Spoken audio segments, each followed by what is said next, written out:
good to go whenever? Give me one. Because the version I had doesn't have the resolution.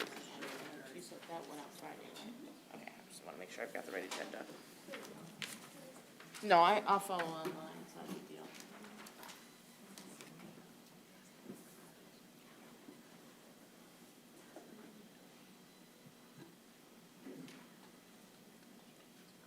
Ms. Terry, you good to go? Okay. I'd like to call the Saline City Council meeting to order. If you'd please rise and join us for the Pledge of Allegiance.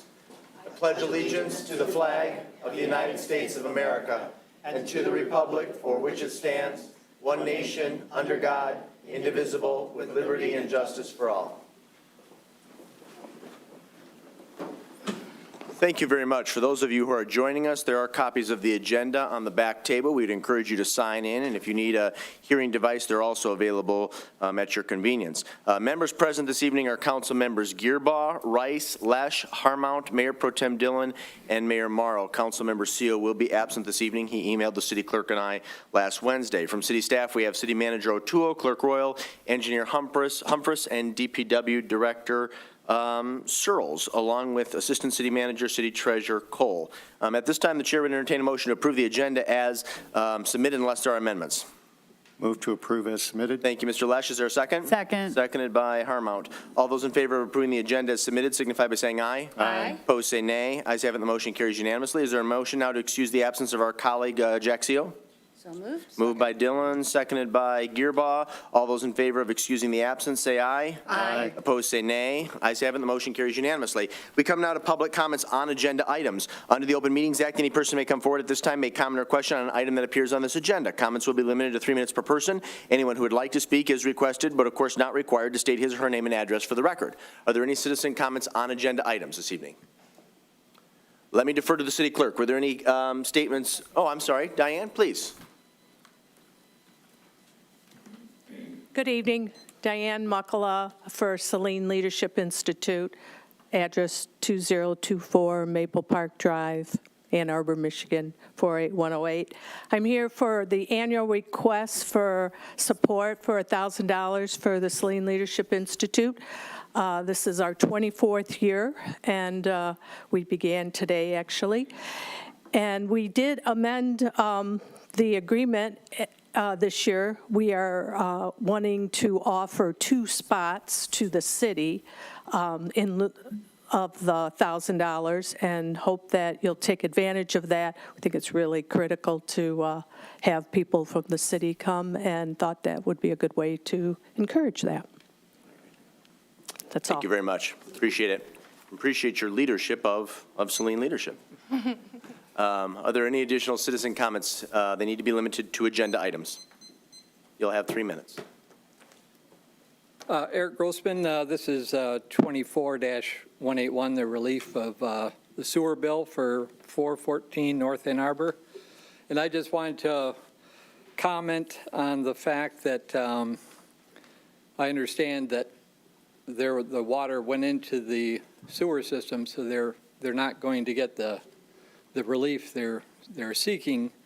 But I also understand that the city no longer notifies residents of their high consumption, and that was something that's always been greatly appreciated as, in my view, as a great PR element of the city of Saline, is to notify people so that they can seek out the problem much sooner.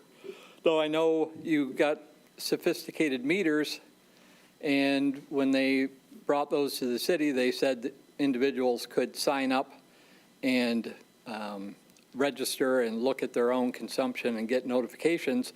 But they also stated very few people do that. So really, you've adopted something that you know is underutilized. And at the same time, you've gotten rid of something that is, in my opinion, an excellent tool for conservation, because in this case, these people have used 200,000 gallons. They had a leak for months. They didn't know it till they got their bill. I don't know if they realize that since their bill, because the leak continued to be undetected, they also have over $100,000 coming on their next bill in December. So that's going to be close to $2,000. So you're talking $6,000 bill. And in my view, is the city needs to utilize the sophisticated meters they have, and if nothing else, incorporate some kind of conservation method, because you've got 300,000 gallons that was pumped out at the well field, run through the system, and then sent down to the treatment plant. That's a waste of water. It's no different than having ground filtration water enter your system. You're processing water that didn't need to be there. So I think, if nothing else from this, you should adopt a method of conservation and at least look at the monthly reads. You read the meters daily and put out something that will detect some of these leaks. If you've got a 5 or 7 day continuing leak, have it flagged. It should be very simple with the sophisticated meters you have today. That's all I have. Thanks. Thank you, Mr. Grossman. Treasurer Cole, can I trouble you at the conclusion of tonight's meeting during reports and other announcements to do some additional messaging on the My Water app? Very good. Are there any additional comments this evening on agenda items? Then I'll defer to the city clerk. Were there any written comments provided in advance of tonight's meeting in which the individual wanted their remarks read at this time? Yes, sir. Easy enough. Then we'll proceed with the first of two presentations. The first is Sanitary Sewer Master Plan, and I would defer to our city engineer, Ms. Humphreys. I believe you have some guests who might be assisting you with the presentation. Yes, I have Erica Morgan here from OHM. If you recall, we were here in January, and she's here to give us an update. Also in the audience is Robert Shahorsky and Marcus McNamara, also with OHM. Thank you, gentlemen. But I failed to, will this work for changing the slides for her, Ben? Okay. Pull that There you go. microphone just a little bit closer to you. Make sure the green Yes. light is illuminated. Okay. Much better. So I'm going to turn it over to Erica now, and there's your clicker.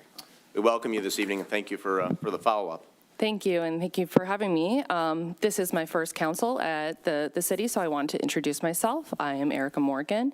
I've been with OHM for over 10 years now, and my technical expertise is hydrologic and hydraulic modeling of sanitary and combined systems. I started working with Tesha and Larry in 2022 when I helped reduce those peak wet weather flows that we discussed last time, and now I'm the technical expert for the Sanitary Sewer Master Plan update. So happy to be here and happy to give this update for you today. Just a quick recap of what I'm going to talk about is I want to just do a quick, previous work. We did present that in January, but I just want to give a quick refresher because some of that is going to pertain to today's update. And then I want to share with you our next steps.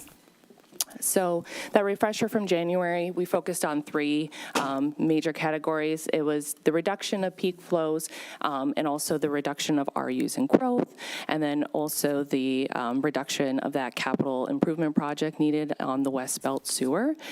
So that reduction of peak flows came from our antecedent moisture modeling that we did at the treatment plant. That reduction of flow, RUs and growth came from looking at the expected growth coming from the townships and all of the growth that has happened in the city since that 2017 original model. And then those combined helped us reduce those flows in the West Belt area. So a little intro to the sanitary sewer work update. I'm not sure if you have seen what the belts are set up for the sanitary sewer system. This will help also in the conversation that we're going to have with central belts. But I want to just to show you how these are set up. You have your east, your central, and your west belt for the sanitary sewer system. That green area is your east belt, and it looks fairly large, but the density is a lot lower. Then you have your West Belt, very high density, very residential, very large. And then you have your Central Belt, that's a lot smaller, even though the density is a lot higher. And then all of those then flow always to that little star to the wastewater treatment plant. So along with those reductions that we were previously seeing and previously commented on in the January council meeting, we went back and we looked at that 2017 data and 2017 model. And what we were seeing is, remember that central belt I just showed you was the smallest service areas, was making up 70% of the treatment flows in that model, which didn't really pass, our sniff test. And so we went back and looked at the the metering that happened in 2019 and saw that the flows actually made up only 33% of the total treatment plant flow, which made more sense. So when we went back to the 2017 data and did the calculation, subtracting that east belt, that west belt, it also said that the flows were about 33%. So we felt that since these flow splits were more reasonable for the surface area size, we can reduce those flows from 70% in the model down to 33%, which had a dramatic change. So there was a capital improvement project in the asset management plan that was along that central belt. You can see it there with the proposed highlighted in yellow, and it eliminated the whole need for that central belt interceptor to be upsized by reducing those flows from that 70% to that 33%. So what are we seeing now? We're seeing reduction in peak flows at the treatment plant. We're seeing reductions of growth from the townships and fully grown out now from 2017, almost in the city. We're seeing some reduction of metered flows in that central belt area. And we're just seeing that we can reduce those capital improvement projects that are currently on that 2019 asset management report. So what we want to do is we want to do some verification metering in 2025. This will help for many different reasons, and I will explain that with this map again. Again, we want to know what those flow splits are. Right now, we only had metering for the east and west belt in 2017 and central belt in 2019. We want to get that metering all in the same year.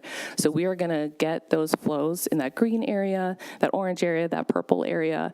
Those are going to be the flows that are going into the treatment plant. So we're going to have 3 meters right there, and we are going to be able to get what those flow splits are. In addition, we are splitting up the West Belt area. This is where a majority of your Lodi Township, Saline Township growth is going to come into on that Michigan Ave, the Saline Water Works. So we want to break that up to an upstream and downstream area to know how that flows are being split up and how that growth is going to affect there. So we have more metering in that area, and we're also going to monitor I&I. There's a little red sliver in that purple area.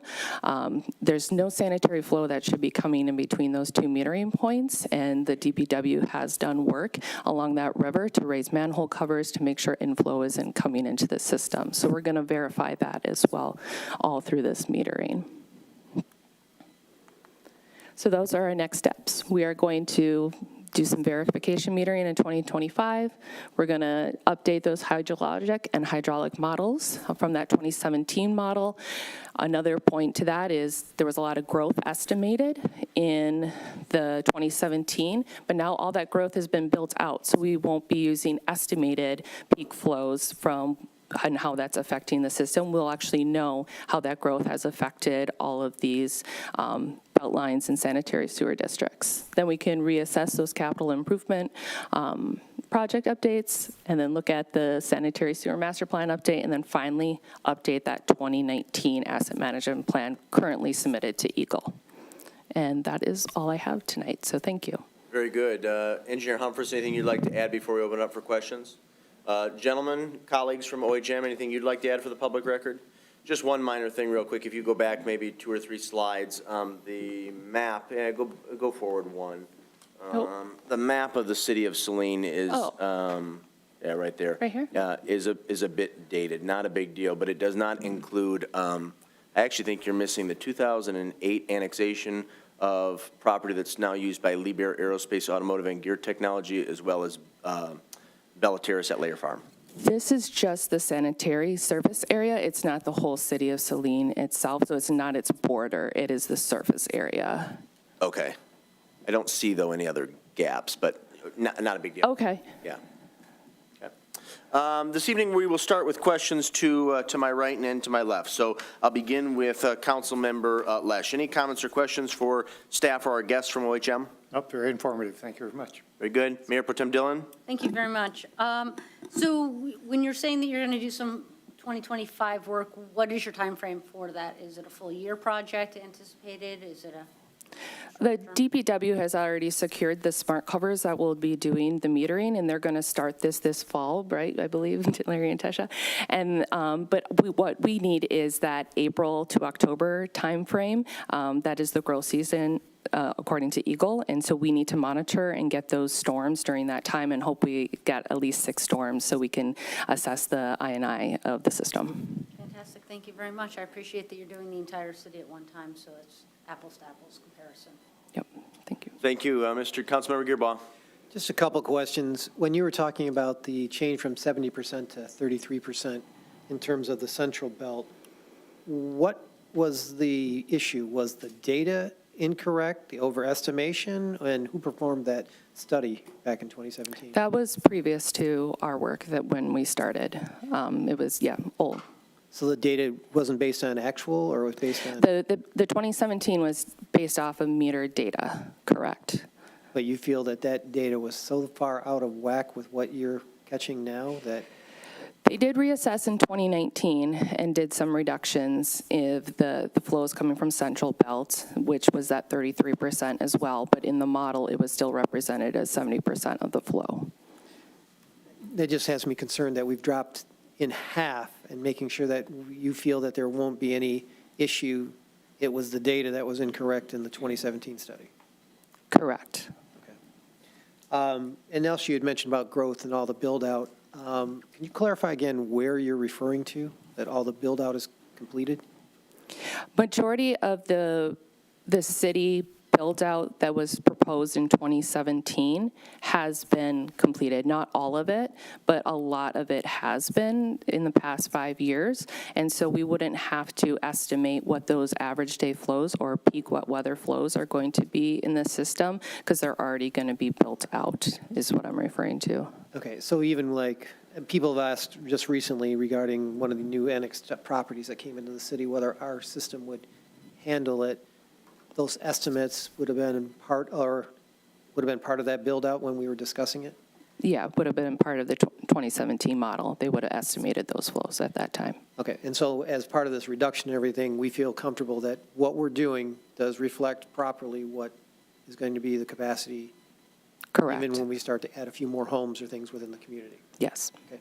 I just want to validate that, because that has Yep. continued to be a question that keeps coming up, and the numbers have changed over the last decade continually. So I don't want to see us all of a sudden have a problem 5 years from now saying that we need to go back up to 60% or something like that, so.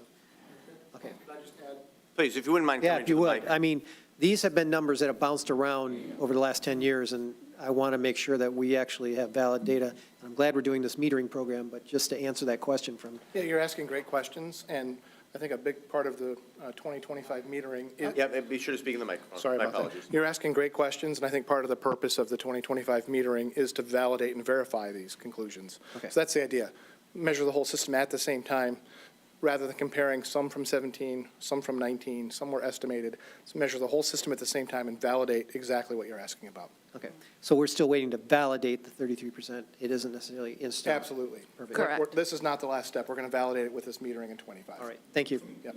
Thank you, Mr. Gearbaugh. Councilmember Rice, any questions for our guests or staff? Nothing for me, thanks. Very good. Councilmember Harmount? Yes, so concerning the trajectory of the future plan, what was the duration that you're looking for the foresight for that?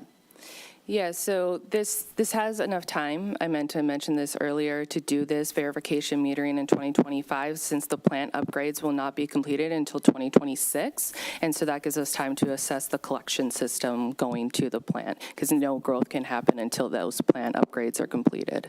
Okay, so you're looking how far into the future for the plan?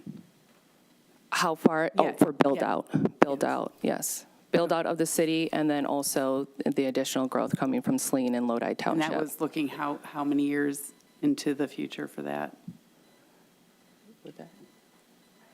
I mean, our UDA district looks 20 to 25 years into the Okay. future. Okay, Okay, and that's what we're using, yeah. Great, thank you. Very good. Anything else that staff would like to add? City Manager O'Toole, Engineer Humphreys? Very good. We appreciate your time very much. Yep, Look thank forward to additional reports in the ensuing months and years. Yep. Thank you. Gentlemen, thank you. We're going to transition now to an update on the city's recently adopted strategic plan. Good? Yeah, he's just going to deliver me the clippers. Okay.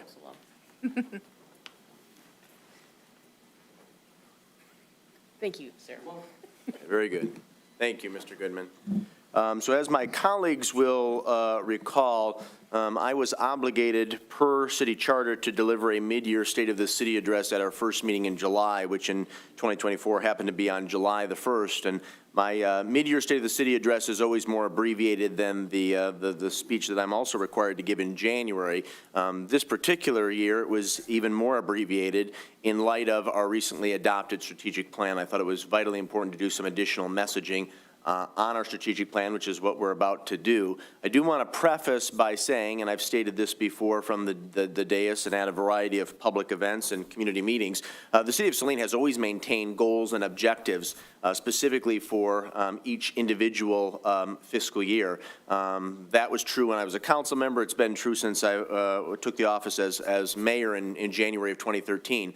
However, the process that was recently adopted is by far the most thoughtful, the most thorough. It has target areas, specific goals and objectives, timelines, and then it assigns tasks to specific individuals or groups. And if this plan is implemented, and I have no doubt that it will be, it will strengthen the community, improve vital municipal services, and overall have a positive impact on our residents' quality of life. I'll also state that this process began in February of 2023, so it was almost a year-and-a-half-long process that included input from citizens, stakeholders, staff, council, and most of our discussions were facilitated by an independent external third party. So I'm going to kick off the presentation tonight, then I'm going to yield the floor to the city manager, who will subsequently yield the floor to the assistant city manager, city treasurer. It'll come back to Ms. O'Toole, and then I think both Ms. O'Toole and I will have some closing comments and talk about next steps as well. And I am not controlling the clicker, so if it's a little awkward here, my apologies. Let me read to you what's on the screen, particularly from those who are watching at home or maybe be viewing this meeting after the fact. So what is a strategic plan? Well, think of it like a GPS for our community's future. A strategic plan outlines the city's visions and priorities for the future, setting a roadmap for projects and specific initiatives. The purpose guides decision-making and resource allocation, both financial and staff and council's time. Crafted by the community for the community, not just any thinkers, your neighbors, local leaders, and city officials. Stakeholders would include city leadership, the consultant that I just mentioned, and of course residents. We appreciate the feedback that we received from residents, business owners, property owners, and those who are invested stakeholders in our community. Engagement included 6 public meetings and dedicated council work sessions across 10 months. I actually think it was a little bit more than 10 months. And the outcome, 3 years of focused progress, reported quarterly and updated annually. So the results of these engagement efforts is a plan that's driven by a curated mission, vision, and set of core values. Our mission is really the driver behind the action steps that are outlined in the plan. Think of it as the what that defines our purpose moving forward. The vision is more of the where, which is both where we are today and where we're headed to with these actions. And then finally, our values, which are the standards that we set for ourselves as we go about meeting the goals in the plan. This gives us the how we will approach achieving this plan with what ideals at our core. Together with our mission, vision, and values, we laid the foundation for the plan, and most importantly, we informed our strategic priority areas. Ultimately, city leadership identified 8 strategic priority areas that are viewed as essential to aligning outcomes with what is identified in the plan. And I'll hand it over to Deputy City Manager Cole to provide more information on the first 4 of these. First, we're going to look at effective asset management. The heart of our strategic plan is effective asset management. Our goal is to proactively maintain and manage the city's assets to prevent costly repairs down the road. For example, we've implemented a new GIS tracking system to monitor infrastructure.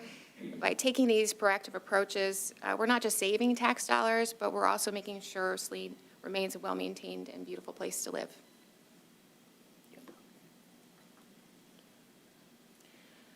Fostering open communication. We believe that communication is a foundation of trust between the city and its residents, which is why we are developing a communication plan. Our communication task force has been formed and is going to create a strategy that ensures transparency and inclusivity in everything we do. This plan also includes new emergency reporting standards, ADA compliant messaging, and clear communication channels for everyone. Fiscal stewardship, my personal favorite.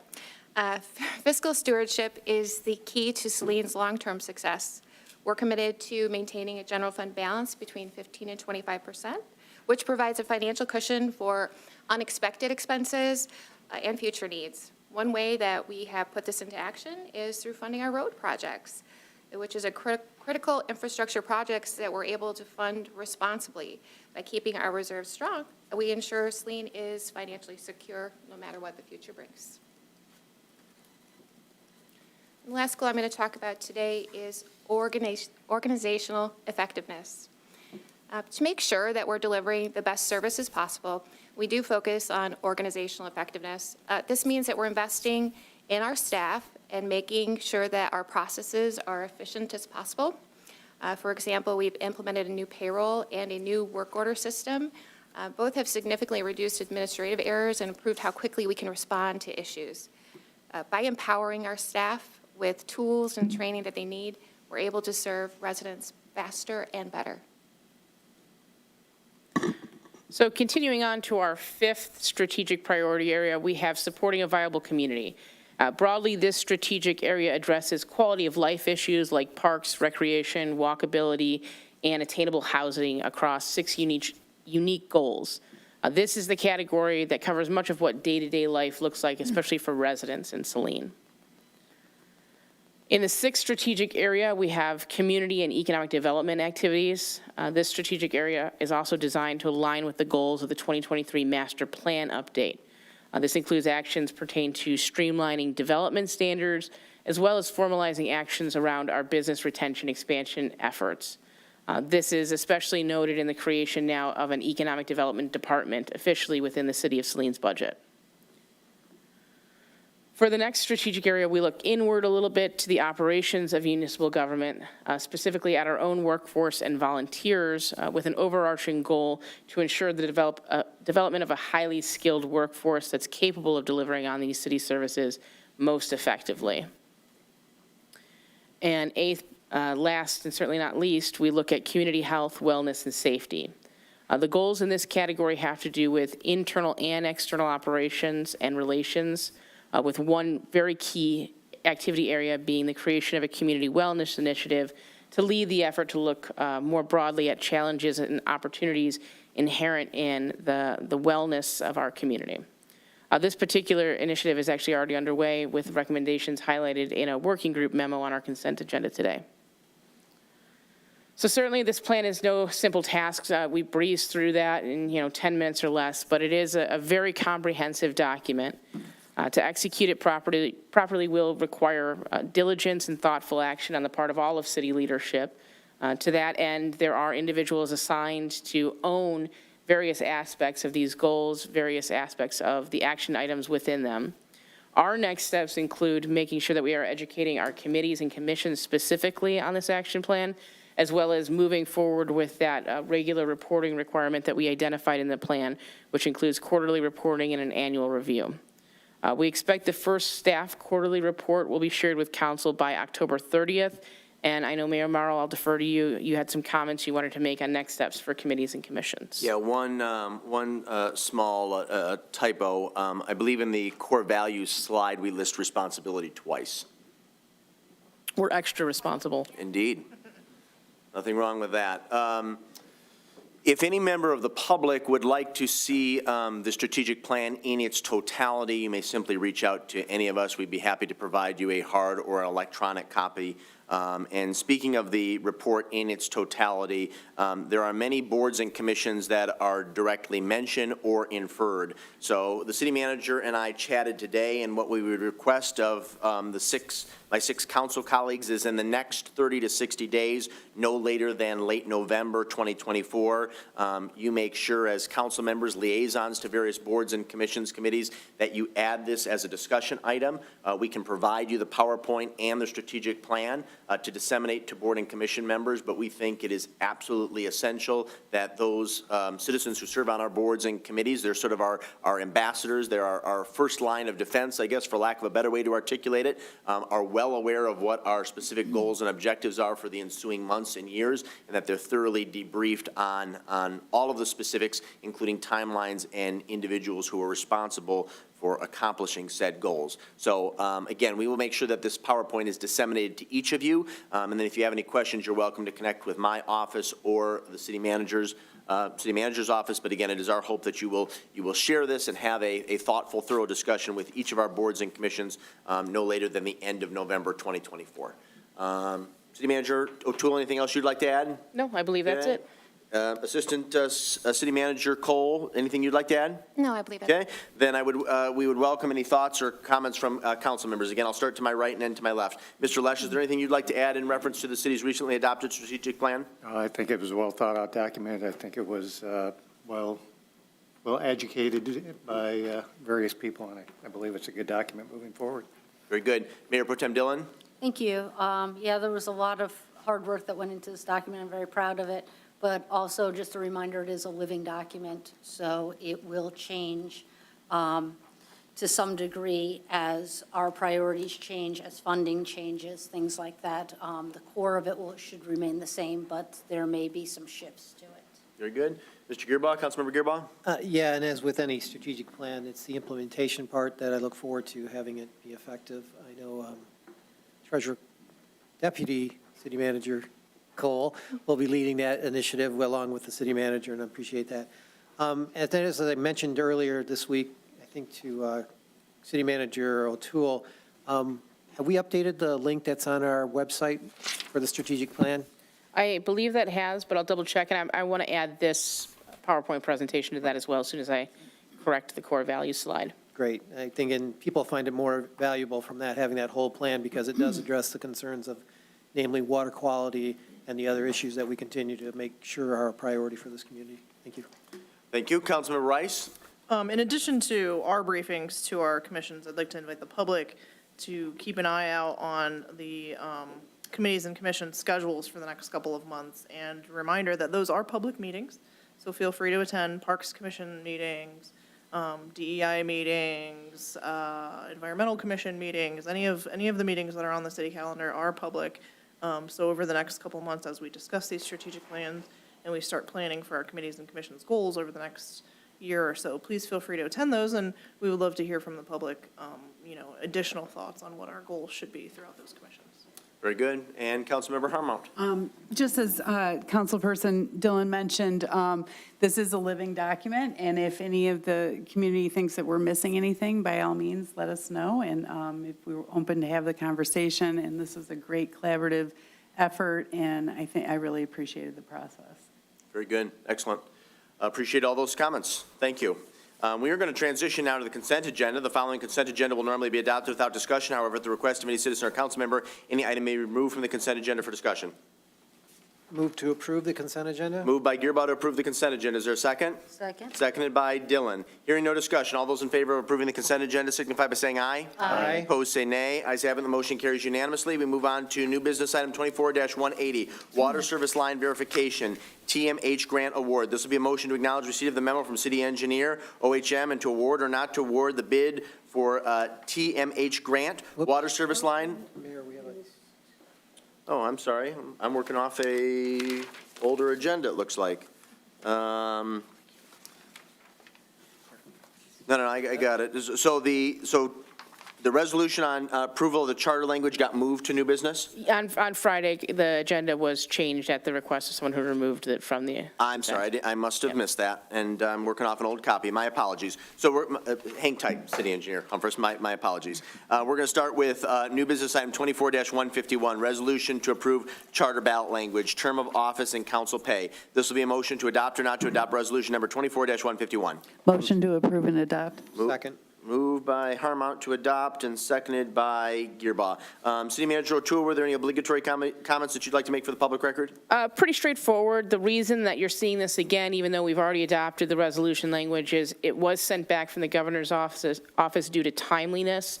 It isn't a rejection in the nature of what is being requested. We did submit the materials by the timeline that were required of that. It was approved by the Attorney General's office, but we have to show now that there was a supermajority support of council for it to be included on the ballot.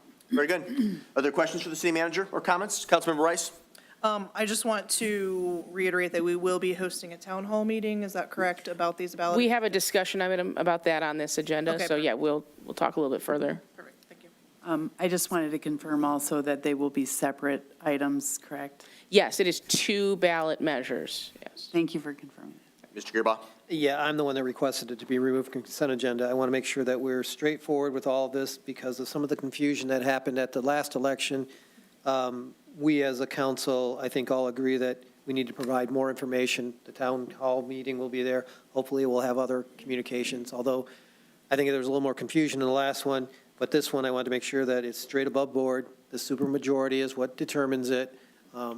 We've had other concerns with response from the state of Michigan, so it's not surprising that the governor's office is doing similar things that we're experiencing from Eagle in terms of their ability to respond in a reasonable time. So we were continuing to need to hold the state accountable for what we feel is reasonable. When we meet the deadlines, they need to meet our deadlines. So moving forward with this, I believe this will be whatever the community decides to move on, but we will, again, try to communicate as much as we can on this. Very good. Any additional questions or comments? All right, if there's no discussion, we do have a motion on the floor moved by Harmount, seconded by Gearbaugh to adopt. All those in favor signify by saying aye. Aye. Opposed, say nay. Ayes have it, the motion carries 6-0. We move on to new business item 24-180, Water Service Line Verification, TMH Grant Award. This will be a motion to acknowledge receipt of the memo from City Engineers, OHM, and to award or not to award the bid to TMH Grant Water Service Line Verification Program in the amount of $314,284 to Duke's Root Control. Move to acknowledge receipt and to award. Moved by Gearbaugh to acknowledge and to award. Is there a second? Second. Seconded by Lesh. Engineer Humphreys. Oh, gentlemen. Oh, Mr. Searles, okay. Your name is listed there. I don't know. Good evening, My Council. apologies. This grant award, contract award, is through grant funds from the state. We're going out to verify both sides of the water shutoff, both sides being the public and private side of the service line for the material. We're trying to identify all the lead. As you know, making a push, the state is making a push to get all lead out of all systems. Right now, we're authorizing what we had the bid tabs for of $314,000, asking for authorization for $314,000 to go to Duke's Root Control. There is additional funds in the grant. As this contract goes through, you might be hearing us again asking to award the rest. Very good. Appreciate that. Any additional comments from staff, either from city manager or engineer or guests from OHM? Easy enough. Hang tight, Director Searles, in the event that there are questions. Are there questions for city staff? Let me start with Councilmember Rice. For the public's edification, can you just do a very brief synopsis of what is going to take place in this contract? Okay. One thing that I will add for the public is we are going to know the addresses that we're verifying. We are going to do a direct mail notification to that resident. So what happens is a Vector truck or trailer unit will show up in front of the property. They'll use the vacuum suction, the hydro excavation to remove the dirt around the water shutoff valve, and then through our app that we had built, they're going to log the results of what service material is on one side, what service material is on the other, and then bury it up. In the meantime, the DPW crews, if there are any issues with those stop boxes, we will come out and put a new one on so that they work before they bury. This contract, this grant that we asked for is a service, not a construction. So that's how we would have a little hand in it at some points. And issues you may run into, such as trees or other things that are in the way, how are you handling those? There is a unit price for tree removal in this. I know we've planted a lot of trees this year. We won't take a tree down unless we absolutely have to. But in the case that you have a water shutoff valve that tree roots have overgrown, you want to have it operable.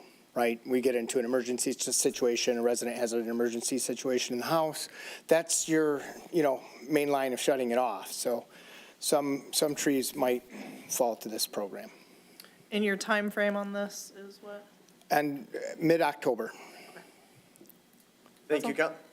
I'm sorry, was that all? Yep, that's all. Okay, Mayor Pro Tem Dillon had her hand up. Thank you. Mr. Searles, I think Ms. Rice answered a few of my questions. I want to just go back to the bid. So we had 2 bids. The first one we sort of disqualified because there was some missing information.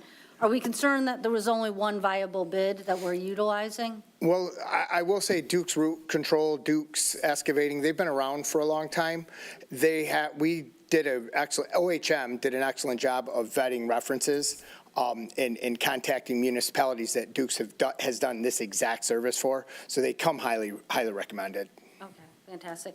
And then did we estimate it was going to be 509,000 and it's coming in significantly lower? Yes. Is that, you just mentioned that you thought there'd be like additional parts. So would that equal out to the 500? Yes. Okay, I appreciate that. And then, so as for, how are people going to be notified? Are we doing this by zones, like, the west side or anything like that? With this, the requirement for this is actually an actual randomization. So you kind of put it in a little computer program, pulls out these random addresses. That's what we're responsible to do. So when we get that generated, we actually have to submit that to Eagle as well. But every resident that gets their address pulled will get a direct mail notification that we're coming. And what percentage of our residents are going to be randomized? If we 4 or 5, we're looking at maybe 20%. 20%?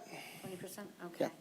And then things like, in the instance of like my house, my stop valve is way below ground. So if you were to encounter that, are you going to raise those up at this point? Not so through that the- they would, Not through this contract, but through DPW. okay. Right? Had we done this with a construction element to it, the prices would have been different. The contractors would have been under different requirements. So we did it fully as the service with the idea that the DPW would do any repairs necessary to these stop boxes. So when they leave, they will work. They will be up to grade where they need to be and work. Okay. And the company is using their own Vector? Correct. We're not using ours for this? Correct. Okay, fantastic. Thank you very much. Additional questions, Mr. Gearbaugh? Since this will do a lot of damage to lawns and everything, when's restoration going to occur to make sure that the grasses and everything are put back to, is that spring or? Well, there will be a backfill in topsoil right after they're done. It's because they're only doing basically an 8-inch little line, 3-4 feet on either side. It gets filled that day before they leave. And you anticipated this, so we're doing 450 of these, correct? Correct. What's the time frame? What is the window in which that's going to be completed? There's going to be a lot per day. October 16th is our deadline to finish. So we will meet the deadline that the EPA has put in place? Yes. Good luck. Because I think all the communities are concerned about that whole deadline even. Yeah. The only other question I had was regarding, I think you said sidewalk repair and all that. When will that occur? At the same time, or will that be postponed? That's part of the contract, so the hard surface restoration is a unit in the contract, so same thing. And then lastly, is this going to involve all the subdivisions or just the ones pre-19? 1989 was the date we finally settled on with Eagle. So if it was. Arboretum, all those other ones will probably be out of the Yep. scope. Got it. Yes. Okay, thank you. Any additional questions, comments for the DPW Director? Mr. Schultz, thank you very much. Thank you. Is there any subsequent discussion on the motion? Then we have a motion on the floor properly moved by Gearbaugh, seconded by Lesh to acknowledge and to award. All those in favor signify by saying aye. Aye. Opposed, say nay. Ayes have it, the motion carries unanimously. We'll transition now to reports and other announcements. City Manager O'Toole, can I start with you to provide an update on the search for a community development director, and then if there are any other members of the hiring committee who'd like to comment, I would welcome that. And then I'd like to transition to Assistant City Manager, City Treasurer Cole to do a little bit of messaging on the My Water app and the benefit of signing up for those electronic updates. Absolutely. Well, I'm happy to share that we have found a candidate. We have an accepted offer letter for Mr. Christopher Atkin. Some of you may be familiar with him. He previously worked for Carlisle Wortman and Associates and was the staff liaison to the city of Saline. So very familiar with the community, has experience working successfully with our council and with our planning commission. He comes to us from the city of Jackson. But all in all, it was a highly competitive candidate pool. I was very impressed by the individuals that were interested in working for us, and I hope at least one of those candidates will be able to hire as a consultant in the future. Really, very lucky to say that we're prepared to move forward. His start date will be September 30th. Very good. Excellent. Thank you. Assistant City Manager, Treasurer Cole, if you'd like to provide some messaging on the My Water app. Absolutely. With the new meters found in all of your homes, you're able to download an app called the My Water app. This app gives you live data on your water usage. You literally can have your app on and flush the toilet and see your water spike up at the same moment. So it's very detailed and wonderful. The biggest benefit to the My Water app is that it will detect a leak. So if you register on the My Water app and you have a leak in your home, the app is going to notify you of that leak. So I would encourage everyone to please download the My Water app to protect yourself from large bills accumulating from leaks. Also, a copy of the instruction guide on how to download the app is on the city website under the Department of Public Works. If you have any questions or need assistance in putting the app on your phone, please feel free to call City Hall. Very good. Thank you. Appreciate that. Very thorough, but also succinct. Mr. Lesh, Councilmember Lesh, do you have any reports or other announcements specifically pertaining to committees, commissions, or task forces? Arts and Culture will be meeting next Thursday, and hopefully we will have a vigorous discussion on the strategic plan. Very good. Mayor Pro Tem Dillon. Thank you. The Cable Commission has been meeting monthly, and we're actually changing our time, and we will be meeting every other month now that we feel as though we have kind of a good baseline going. We added a new member to our group tonight, so we're very excited to welcome Ms. Gallagher to our group. And as you'll see coming up soon, we are going to have some modifications to technology in this room, and we're looking forward to that courtesy of the Cable Commission. The fire department met for a special meeting last week, and it was more of a follow-up to our goal-setting, strategic planning type retreat that we are still working on. It was a good next step, and we're looking at continuing that process. And our next meeting is, do you remember what day?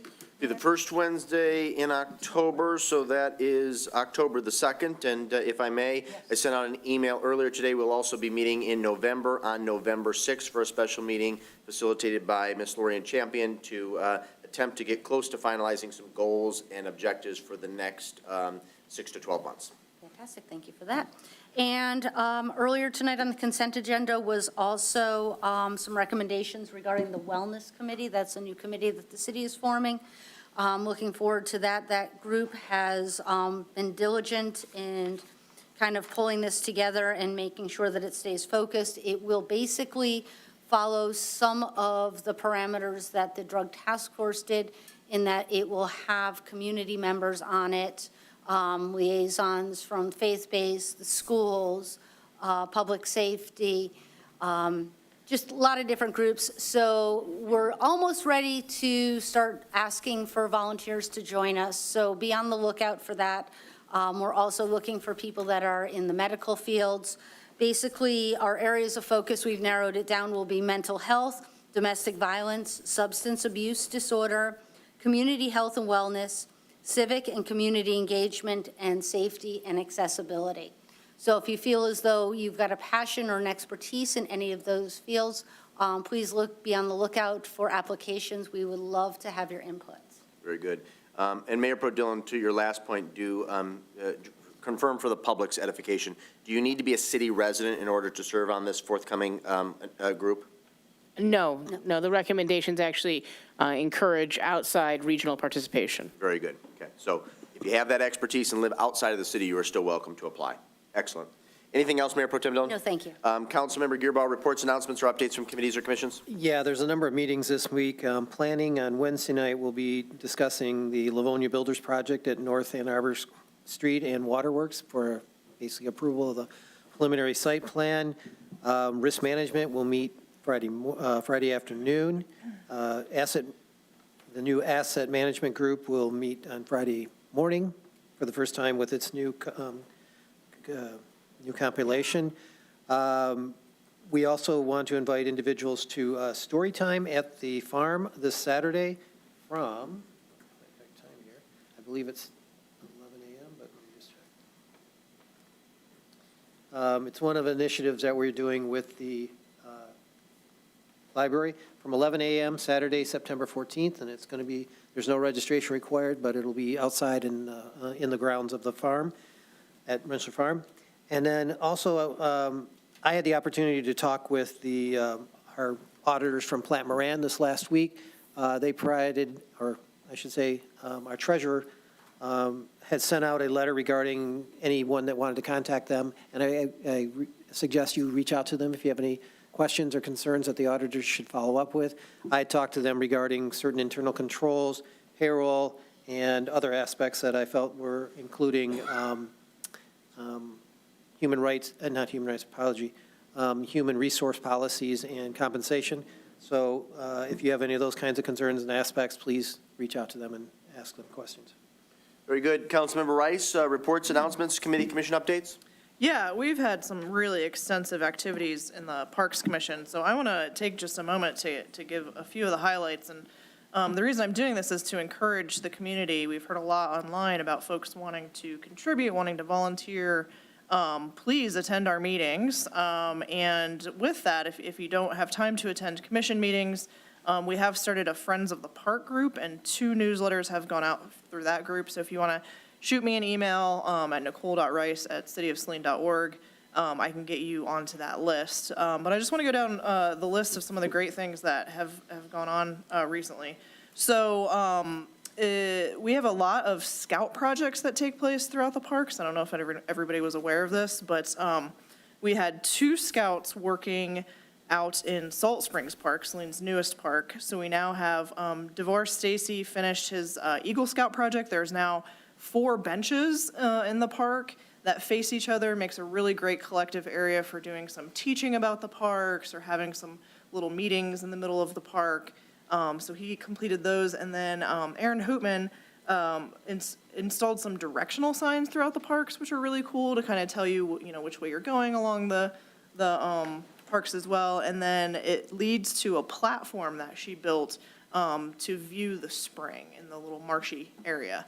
So I highly recommend everybody check that out. We also have 3 new bat houses that are going up in Wilderness Park. Girl Scout Troop 40-187 made those.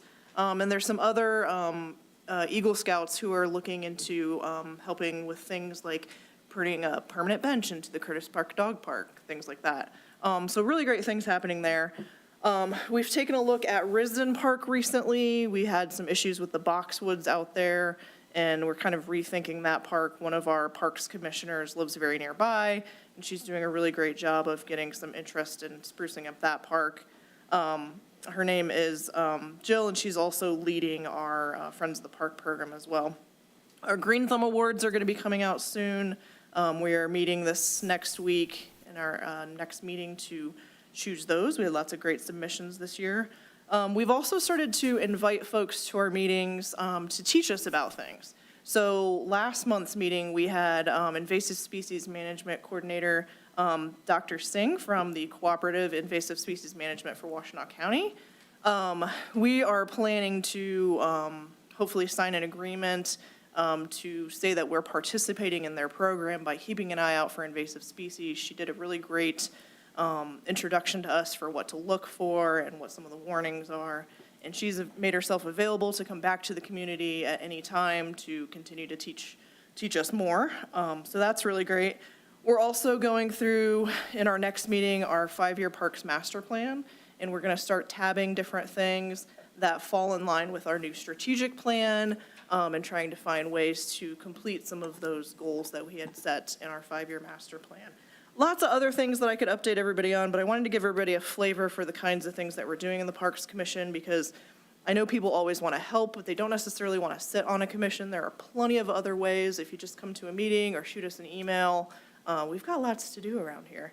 Things like we're going to replace all of the informative signs in the parks. So the signs about, what you can and can't do in the parks, things like that. I know folks are often emailing me and saying, people are using the baseball diamond as a dog park, things like that. So that type of information from the community is super helpful because each park is a little bit different.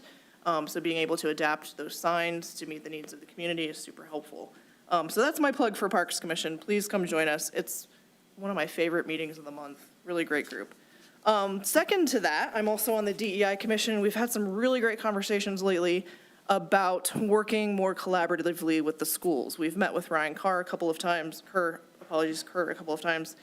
We're going to be meeting with him again, and hopefully with the policy committee out of the school board to initiate some of these conversations and how we can more collaboratively have a community DEI initiative. So what the schools are doing, the city is doing, and vice versa, so that we're not, working in two different vacuums, so that we can model these things all throughout the community. So those conversations have been really good. We've also started to talk about our healthcare, or our community health and wellness task force, and how some of the skills that are on the DEI commission can convert over to those. So we'll be bringing some of those folks hopefully into that task force as well. So lots of good things going on, all planning for 2025. Great things to come. Very good. Thank you very much. Councilmember Harmon, any reports, announcements, or committee commission updates? We did not have a zoning board meeting this past Thursday, and I do sit on the Historic District Commission, and we do have a meeting coming this Thursday at 7 p.m. So if you're interested in learning more about the Historic District Commission or any of the commissions or committees that we have, I know that there's availability on several of our commissions, so please apply. Your input's valued. Very good. Thank you very much. We're going to transition to a discussion item on Charter Amendment Town Hall. So I actually had a conversation with City Manager O'Toole earlier this morning, and perhaps she has an update from when we first spoke, but we are anticipating an extremely light council agenda next Monday. Is that still the case? That is still the case. Oh. We have no anticipated new business or presentations planned. Okay, so we did add a presentation on the charter amendments, and what we'd like to propose, unless there's an objection, is that we would have a formal presentation on the charter amendments with a PowerPoint presentation, and that we would take comments and questions from those in attendance, and if Ben will accommodate questions that are submitted online as well. Is that Yes, I a think. synopsis of our discussion this morning? Yeah, I think it's a great time to do it. People know that we're meeting and we're talking about city business at that time.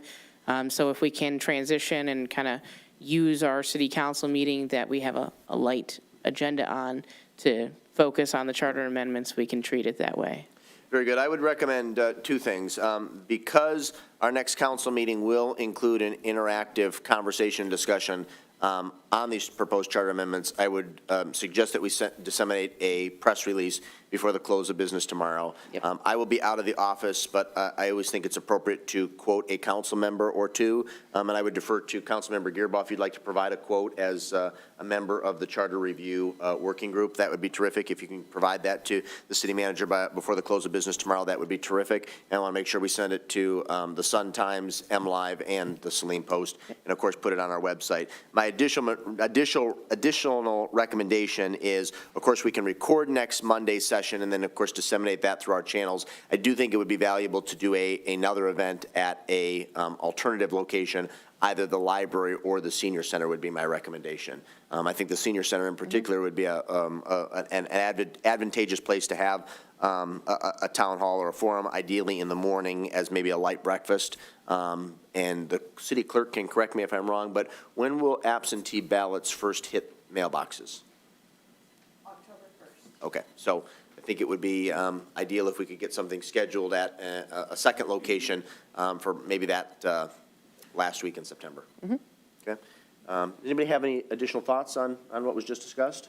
Does that sound good to everybody? Yeah. Okay. Okay, and so be on the lookout for that press release, and please share it on your various platforms and to neighbors and friends. And if I can, we do have information up on our website now about the ballot proposals for those that aren't able to attend meetings or just want to learn on their own. There's information about the 2 ballot proposals, one having to do with term lengths, and the other is really just a kind of perfunctory process to update our charter language to match what the state statute allows for use of a local officer's compensation committee. Very good. Excellent.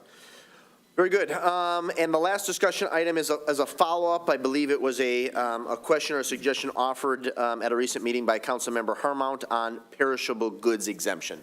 City Manager O'Toole, would you like to provide an update? Yes, per that prior conversation, I did have legal look into whether there was a suitable definition.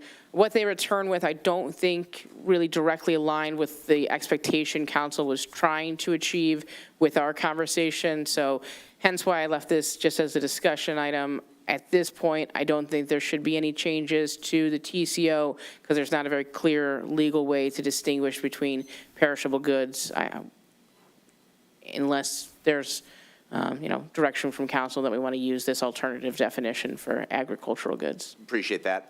As the petitioner, Councilmember Harmount, can I start with you? Do you have any questions or comments for the city manager? Yes, so if we did enact signage that exempted perishable goods as defined by the agricultural standard for commodities, it would just entail having that signage, on the signs, right? Correct, yeah. If you wanted to have an exemption, the signage would just need to be generated that said agricultural commodities exempted. So I just want to kind of restate my position on this. So we don't have any restrictions on North Ann Arbor Road. There is no difference between North Ann Arbor Road and South Ann Arbor Road.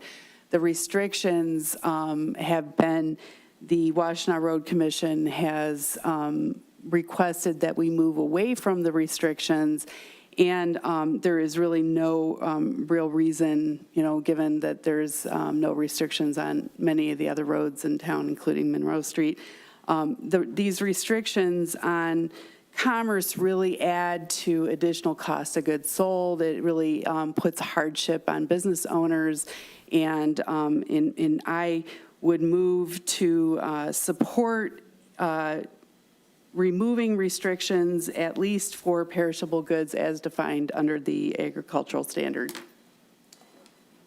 Are you making that a formal I would like to make a formal motion. Okay, can you restate the motion, and then we'll see if there's a second? I'd like to make a motion to remove restrictions for tonnage on South Ann Arbor Road as it pertains to agricultural perishable goods. Okay.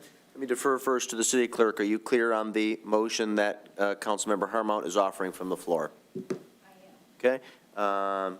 Unless there's confusion or there's an individual who seeks clarification at the dais, is there a second to that motion for discussion? I'll second it for discussion. Okay, it's been seconded by Rice. Is there anything further that you'd like to add, Councilmember Harmount? No, I don't have anything further to add other than this is a standard that is used and it is not out of the norm, and it would just require to have a posting along with our tonnage, and so it wouldn't require a bunch of additional efforts. And it would remove the restrictions for perishable goods, thus, that includes animals and perishable goods, including fruit and vegetables. Okay. Are there points of clarification or any discussion on the motion? Mr. Gearbaugh and then Mayor Pro Tem Dillon. Will this require putting signage on every street in the city of Saline? No, this would require putting signage where we have existing signage pertaining to the limits. I will note, we didn't detail it in the discussion background, but I would want, if council wanted to make this change, to perhaps defer until I have a more formal opinion from the chief of police, because the police department did express some trepidation with the ambiguity in their officers having to define an agricultural commodity on the spot when enforcing this. That was actually going to be my That was going to be my question, too. Okay. Very good. I'm sorry, Mr. Gearbaugh. No, that's fine. Yeah, because the only other question I thought, there's already laws that I know that override some of the right to farm acts and some of those other things that already. There are certain protections I'm not So, versed yeah, I in. agree that needs to have a reality check on what, do we really need to add more signage for something that is already permissible under the law? Thank you. Mayor Pro Tem Dillon? Yeah, I guess my thing was then, how would we be checking to make sure that somebody has a load of bee products in their truck? We would have to stop it, we would have to inspect every vehicle to know whether or not they meet that criteria. And I don't see that we have that kind of workforce that's able to devote that kind of time to understanding it. It would be different if you were looking at like large agricultural trucks that have like hauling livestock or something that's very obvious. But you're talking about you could have anything. You can have a truck with fruit in it. And we're not saying anything about whether these are refrigerated or non-refrigerated vehicles. I just think that this is opening up a door that I'm not sure that we're ready to walk through at this point. Yeah, I would also not be in favor this evening of the motion that was offered from the floor. I respect and appreciate the intent and motivation behind it.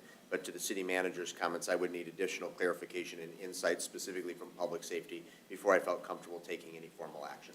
Doesn't mean I'm always going to be opposed to the recommendation, but I feel it would be premature to vote in the affirmative this evening. Councilman Rice. Remind me if someone could, please, because I can't find it in my email, and I couldn't find it over the weekend. I apologize.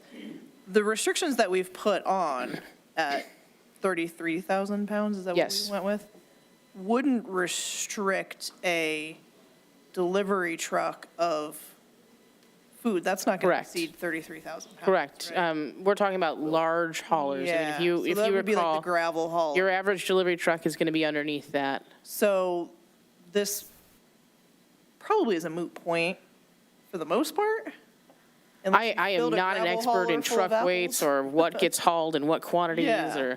but Yeah, that was where I was coming at. I feel like this is a moot point. I don't think, and I would love clarification perhaps from the police chief when she's available, that I don't think that is even going to be a point anyway. I don't think we're going to be stopping delivery food trucks. no. anyway. Any additional discussion on the motion? Again, everyone clear on the motion? Okay, we have a motion moved, actually, for the public's benefit and for council's. Clerk Roy, will you restate the motion?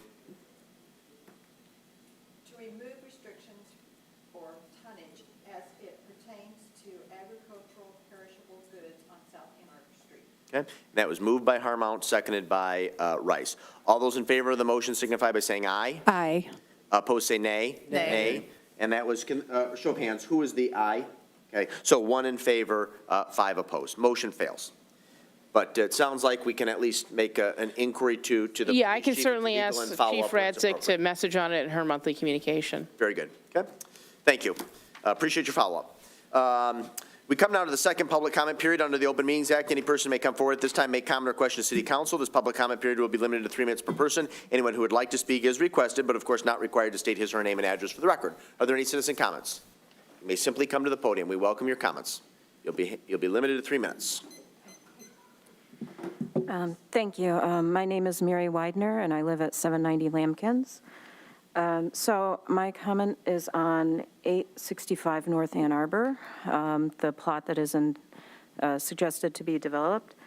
I agree with the strategic planning with priorities that were proposed. And pertaining to this plot, I don't think it's fitting in with our community and what we embrace as far as having nature. And, you know, it's been mentioned in a prior meeting with the Planning Commission that the Brecken Village is very close to it and they enjoy the nature seen from there. And there is a lot of issues with the watershed and having wetlands. And so that area, they're putting in a lot of properties that are very close to Ann Arbor Saline. It's not going to look at that road, we call it historical Saline, so people expect it to look a certain way and fit into our aesthetic, but it doesn't necessarily fit into our aesthetic because it's going to be 2 to 3, story units that are immediately when you enter from that side of Saline, that's what everyone will be seeing.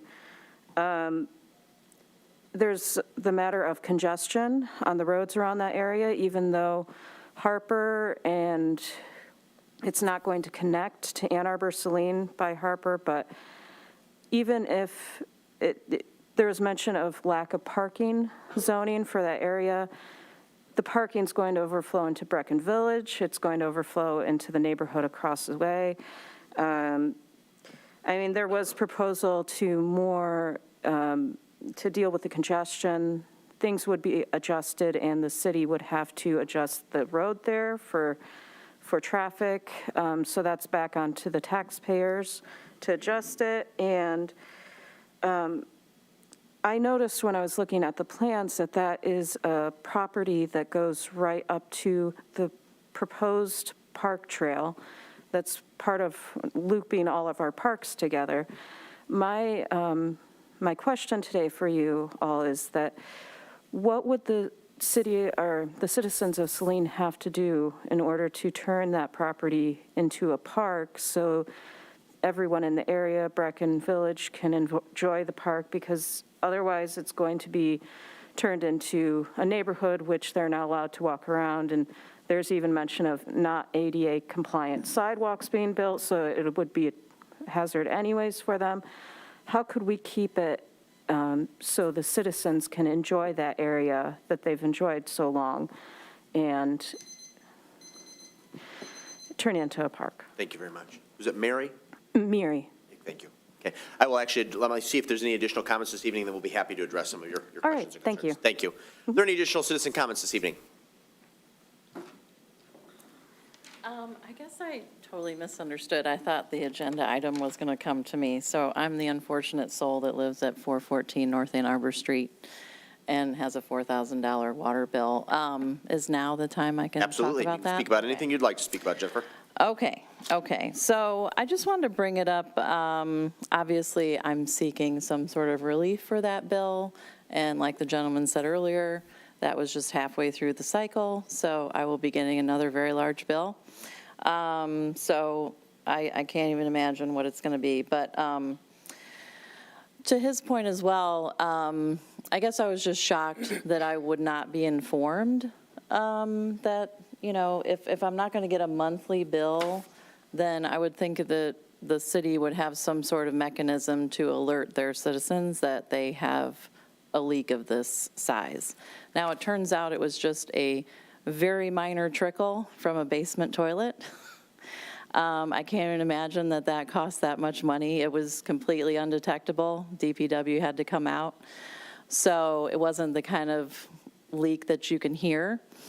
It was literally a turn of a little screw, and there it was stopped. So, I don't know what I could have done to prevent that. Being on the Environmental Commission, I'm also upset about the water waste that happened. I certainly would never have been a part of that if I had known. So I'm just looking for some kind of relief and just how do we prevent this from happening to other people? Because the gentleman that came out said that this happens.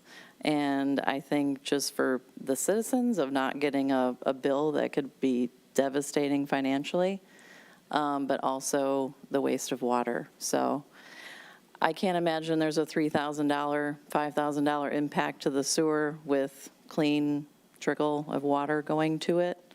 So that's another point I'm trying to make, that it was actually clean water leaving the house. But so I think that's all I have to say, but I don't know if you have to vote on this. I realize there is the app. I am now aware of it, and I'm signed up, and I will get alerts.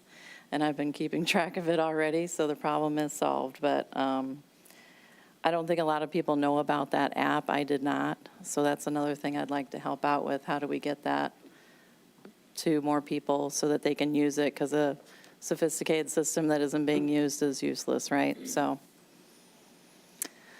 that's all I have to say about that. Thank you. Appreciate that. Thank you. Are there additional citizen comments this evening? You'll have 3 minutes. Regarding the water service line verification, I thought from an earlier meeting that there was sort of a two-stage where something was going to occur in the home, checking your valves. I might be mistaken.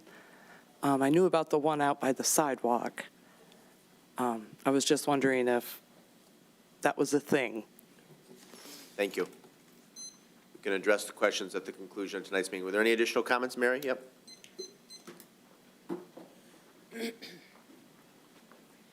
Mary Detling, Saline Main Street, and my comments are not so serious. I just wanted to remind everybody that Oktoberfest is coming up on the 20th and 21st, and if you have a chance, if you haven't already, sign up to volunteer. It's great to see your faces in the community. Everybody loves it, so I know you all have in the past, so we'd love to see you there. And the second item I want to bring to your attention is that we are partnering with Michigan Main Street this year to do a pulse point survey. We do this every couple of years to just kind of see what is needed in downtown.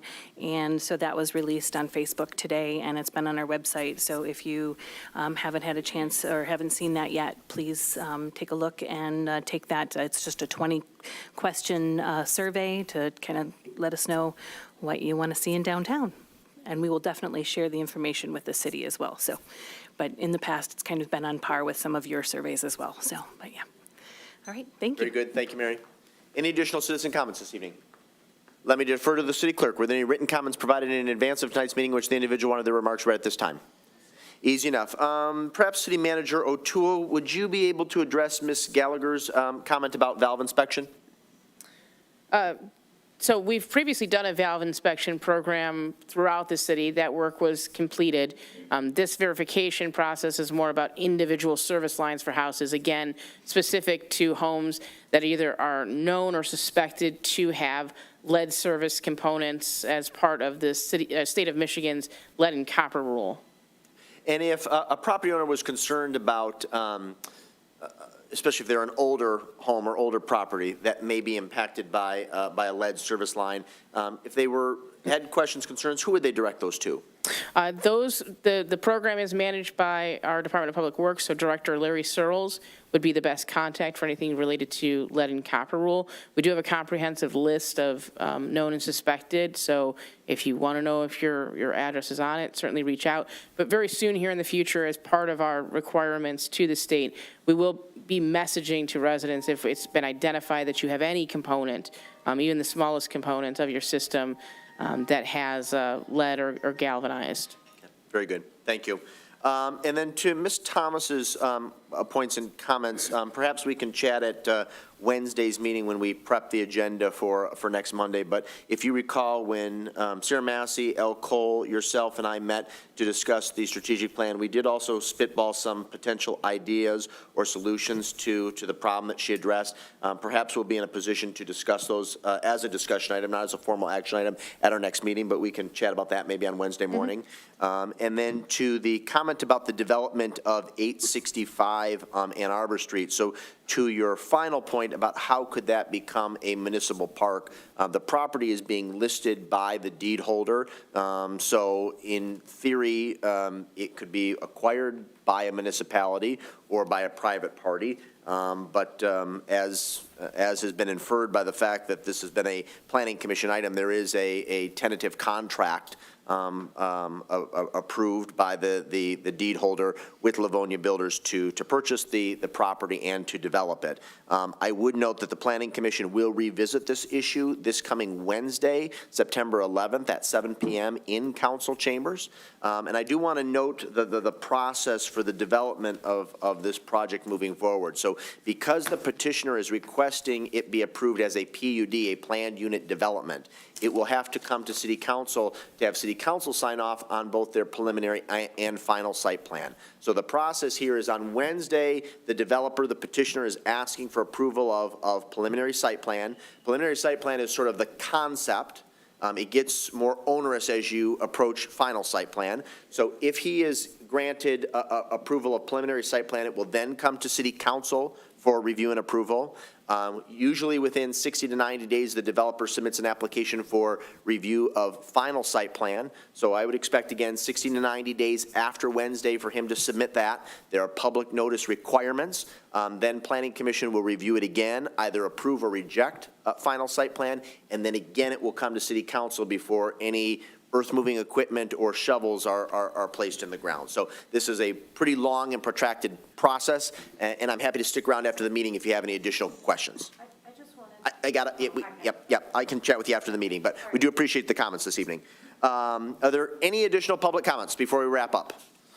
If there's nothing further to be brought before City Council this evening, the chair would be delighted to entertain a motion to adjourn at 8:19 p.m. So moved. Moved by Gearba. Is there a second? Second. Seconded by Lesh. Thank you, sir. All those in favor of adjourning signify by saying aye. Aye. Opposed, say nay. Ayes have it. Meeting is adjourned. Thank you all. How are you, Mayor? I'm doing good. How about yourself? What have you been doing? Well, I was